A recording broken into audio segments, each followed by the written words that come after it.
In video lecture 3-4, we conclude our tour of the balance sheet by looking how we present liabilities and equity on our classified balance sheet. And again, remember the definition of a liability. Liability is the probable payment of an asset, typically cash, that we are presently obligated for as a result of a past transaction. As we move through our courses, again, the kind of long-winded definition of liabilities, which can really just, in common terms, be called debt, will take on more significance. So as we go into intermediate accounting 2 and 3, we'll be discussing some of the issues that arise to determine whether there is a probable sacrifice, whether a present obligation, or whether a past event has occurred. But for now, we're looking at presentation matters. Our liability section of the balance sheet begins with the presentation of current liabilities.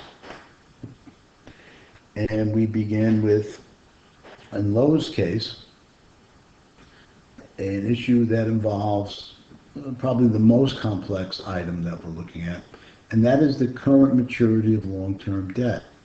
Well, any of you who have a mortgage or car payment knows that each payment consists of two items, interest and principal. Well, interest for long-term debt accrues over time. However, within the next 12 months, there's a certain portion of the payment on an installment loan that is going to become due. So even though the mortgage might be a 20-year mortgage, well, in the next 12 months, there is going to be a principal repayment. That principal repayment is the current maturity of a long-term debt. Interest payable is not recognized for that future event because it is not in the past. Which the long-term debt principal does relate to a past event. The procuring of land or getting cash as a result of taking out a long-term debt has occurred. Interest occurs as time passes. The next 12 months, interest is not a past event, it's a future event. And we'll be talking about that more in Intermediate 3. But for now, just be familiar with this concept that a certain portion of long-term debt that relates to principal may be required to be repaid within the next 12 months. If so, that meets our definition of a long-term liability. And it's a good time now to take a look at the code definition of a current liability. Again, this is in the same topic area as current assets. And current liabilities are those that are reasonably expected to require payment using what we have determined to be current assets or refining it with another current liability. So it is not just the fact that a payment is going to be made within the next 12 months, but that payment has to be made using current assets. Certain times a company may decide to refinance those short-term obligations, and in Intermediate 2, we'll discuss what is required to take a liability that is scheduled to be repaid by contract within the next year and take it out of current liabilities and put it into long-term liabilities because we plan to refinance it. But for now, again, the definition you need to know is that a current liability is a liability that is expected to be settled using current assets or refinancing through the creation of another current liability. You may have heard the term a revolving line of credit. A line of credit sometimes is short-term, 90 days. Well, the company sometimes has the option of taking that 90-day maturity date and extending it for an additional 90 days. So that is the creation of another current liability.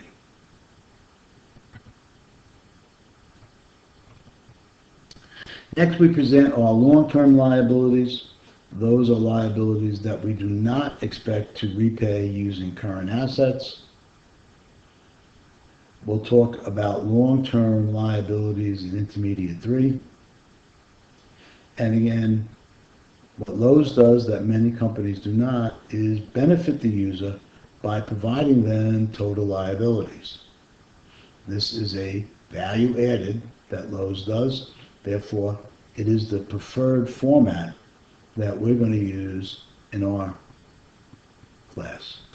So in the liability section, we have the individual elements, and then we have some subtotals. We are going to give the total current liabilities and the overall liabilities, which are the current and the non-current liabilities.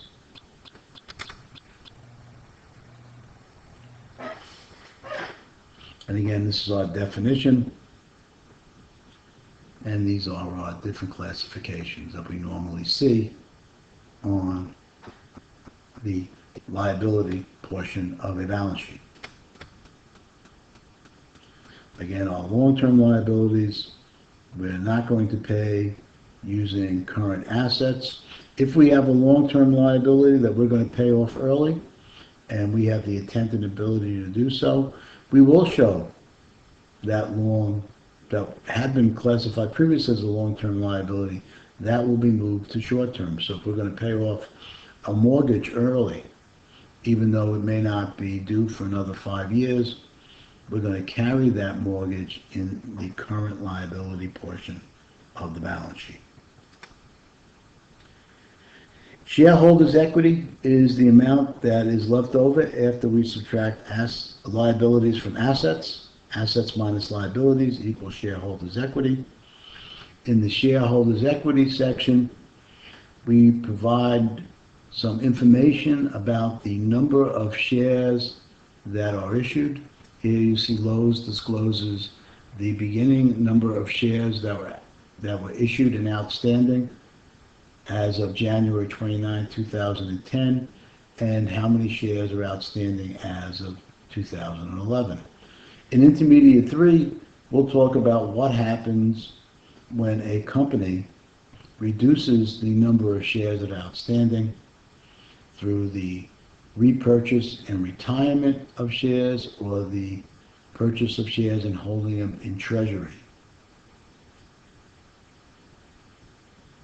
Next, we see that there is a line for the common stock. And as we'll see in Intermediate 3 also, there is a par value that is associated with common stock.